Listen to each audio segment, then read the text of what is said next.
आज मैं आपसे बहुत सीरियस टॉपिक पे बात करने वाला हूँ। आज से पहले पूरे यूट्यूब पर इस टॉपिक के बारे में किसी ने बात नहीं करी, बट एज यू नो मी, मैं बिल्कुल रियलिस्टिक वे में और बिल्कुल 1 to 1 आपसे एक बात करने वाला हूँ। आज मैं आपको बताने वाला हूँ कब आपको ट्रेडिंग को बाय बाय कह देना चाहिए, कब ट्रेडिंग छोड़ देनी चाहिए। एज एन इंडिविजुअल और एज ए ट्रेडर, अगर आप करियर में ट्रेडिंग को देख रहे हो तो कब आपको ट्रेडिंग छोड़ देनी चाहिए, क्या सही समय है ट्रेडिंग छोड़ने का, जिससे आप इस लाइफ में अपनी लाइफ में मूव ऑन कर सकें और एक अच्छी लाइफ जी सकें। बात सिर्फ ट्रेडिंग की नहीं है, हम ट्रेडिंग इसलिए करते हैं ताकि हम अपना फ्यूचर सिक्योर कर सकें, अच्छी लाइफ जी सकें। लेकिन आज मैं आपको रियलिटी चेक देने वाला हूँ कब आपको ये तरीका छोड़ देना चाहिए ताकि आप किसी दूसरी चीज़ों में जाएं और वहाँ पर अपना फ्यूचर सिक्योर करें। एंड दैन गोल एक है और तरीके अलग अलग हैं। कोई ट्रेडिंग से पैसा कमा के जाएगा, कोई क्रिकेट खेल के जाएगा, कोई एजुकेशन के साथ जाएगा। तो आज मैं आपको बहुत रियलिटी चेक देने वाला हूँ। इस बारे में कोई बात नहीं करता, इसके बाद 4-5 साल आपके खराब हो जाते हैं और उसके बाद जब आपको ये बात पता चलती है तो ऐसा लगता है काश कोई हमें बता देता। तो आज आपका भाई, आपका दोस्त आपको ये बात बताने वाला है और बिल्कुल रियलिस्टिक वे में बताने वाला है, क्योंकि मुझको मेरे पास इतना एक्सपीरियंस है मार्केट का, मेरे सामने बहुत सारे लोग आए गए चले गए, तो मुझको पता है। तो आई होप आप समझ पाएंगे। हेलो ट्रेडर्स, मेरा नाम है तरुण और स्वागत है आपको वापस से एक एजुकेशनल एंड लर्निंग वीडियो में हमारे चैनल की। As you guys know, trading world की सबसे टफेस्ट जॉब में माना जाता है।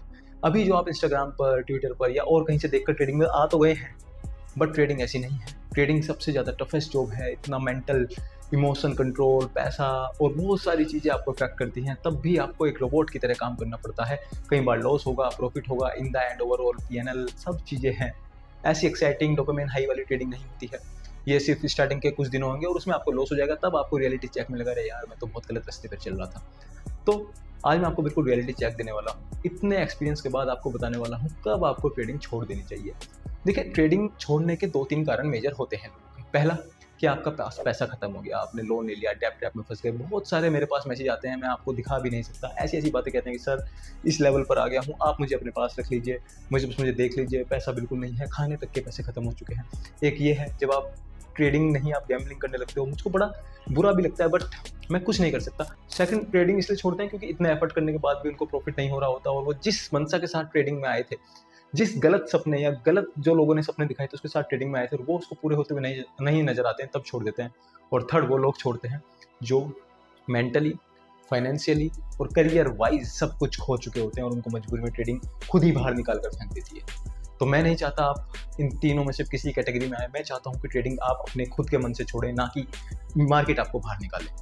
तो आज मैं आपको बताने वाला हूँ क्या वो तरीका है जिससे आप जान सकते हैं कि कब मुझको ट्रेडिंग छोड़ देनी चाहिए। देखिए, मैं अपने स्टूडेंट्स को, जो भी मेरे साथ लाइव ट्रेडिंग सीखता है, हम लाइव ट्रेडिंग सीखते हैं, ट्रेडिंग आवर्स में सीखते हैं, डाउट सेशन, बहुत सारी चीज़ें होती हैं। ट्रेडिंग के अलावा भी बातें करते हैं 1 to 1 बैठकर। तो मैं सबसे पहली चीज़ उनको ये बोलता हूँ कि भाई देखिए, आप मेरे साथ आए हो, मेरी जिम्मेदारी है अब आपको एक step by step process follow कराना, और मैं कराता भी हूँ, बहुत सारी चीज़ें सीखते हैं। बट सबसे पहली चीज़ मैं ये बोलता हूँ कि एक टाइम दे दीजिए, 6 महीने, 1 साल आप लिख लीजिए कि इससे ज़्यादा मैं ट्रेडिंग को नहीं देने वाला हूँ। बिल्कुल स्टेप बाय स्टेप चलेंगे। एक पर्टिकुलर अमाउंट निकाल दीजिए जितना आपके लिए हो सकता है। किसी के लिए 20,000, किसी के लिए 50,000, 50,000 रुपये का लॉस या फिर 1 साल के टाइम का लॉस। इसके बाद अगर मुझको तब भी ट्रेडिंग में कोई ग्रोथ नहीं दिखती है, मैं जहाँ पहले था वहीं के वहीं खड़ा हूँ और उल्टा मैं लॉसेस में चल रहा हूँ, तो it's time to move on.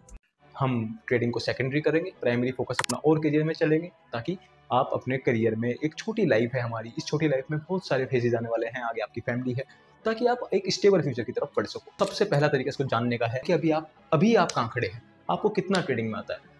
अब से लेकर 6 महीने, 7 महीने, जितना आप टाइम देना चाहें, एक step by step process follow करिए। गलत प्रोसेस नहीं, सबसे सही तरीका है सही लोगों से सही चीज़ें सीखें और सही तरीका फोकस करें।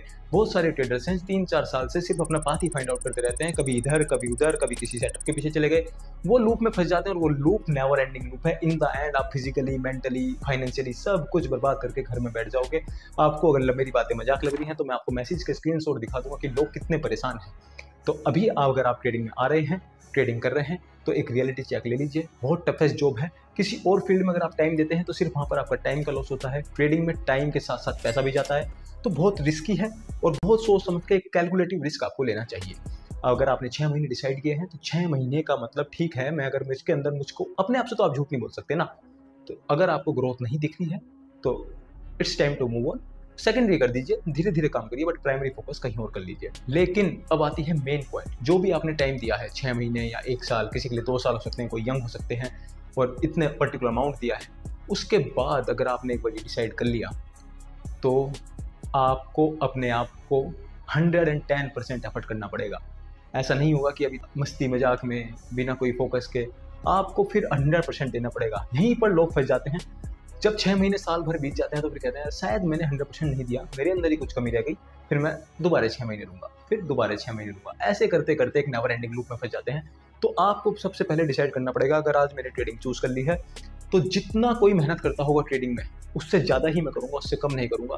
जितने भी एक सही डायरेक्शन फॉलो करूँगा, step by step process follow करूँगा, सही लोगों से आपको आइडेंटिफाई करना पड़ेगा इतने कबाड़ में कौन है जो आपको सही लोग हैं, जो आपको सही ट्रेडिंग सिखा सकते हैं, सही बात बता सकते हैं, जो आपको पैसा नहीं दिखा रहे हैं, गाड़ियाँ नहीं दिखा रहे हैं।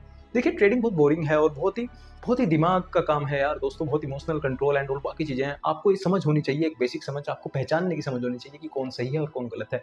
अगर वही समझ आपके अंदर नहीं है तो ट्रेडिंग तो बहुत दूर की बात है। तो उसके बाद इन सब चीज़ों को करने के बाद आपको 6 महीने 1 साल सही मेहनत करनी पड़ेगी, अच्छी मेहनत करनी पड़ेगी।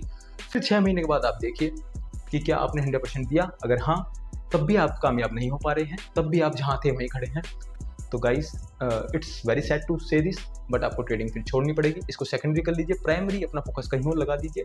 इन द एंड यार आपको लाइफ में आगे ही तो बढ़ना है। क्या करना है, हम ट्रेडिंग क्यों कर रहे हैं, मैं ट्रेडिंग में क्यों करता हूँ, ताकि मैं एक स्टेबल फ्यूचर देख सकूँ, मेरा स्टेबल फ्यूचर है, मैं अच्छी लाइफ जी सकूँ।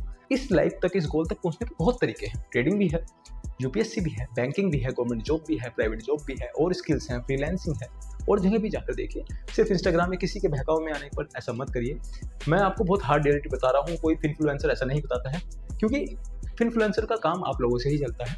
बट आई विश आप ट्रेडिंग ना छोड़ें। आप 6 महीने बाद अपने आप को अच्छी जगह पर ही खड़ा देखें, ग्रोथ देखें अपने अंदर, और इसी पॉजिटिविटी के साथ बस एक आपको काम करना है, मेहनत करनी है। 100% अगर कोई दे रहा है तो 110 दीजिए।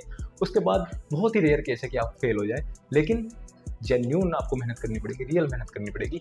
आई होप आप भी एक रियल ट्रेडर बन जाए। Wish you the best. कोई भी आपको क्वेश्चन हो, कुछ भी आपको प्रॉब्लम आ रही है, तो आप मुझसे बेहिचक पूछ सकते हैं, कमेंट कर सकते हैं, मेरे पर्सनल डीएम पे भी मैसेज कर सकते हैं। I wish you all the best. मिलते हैं।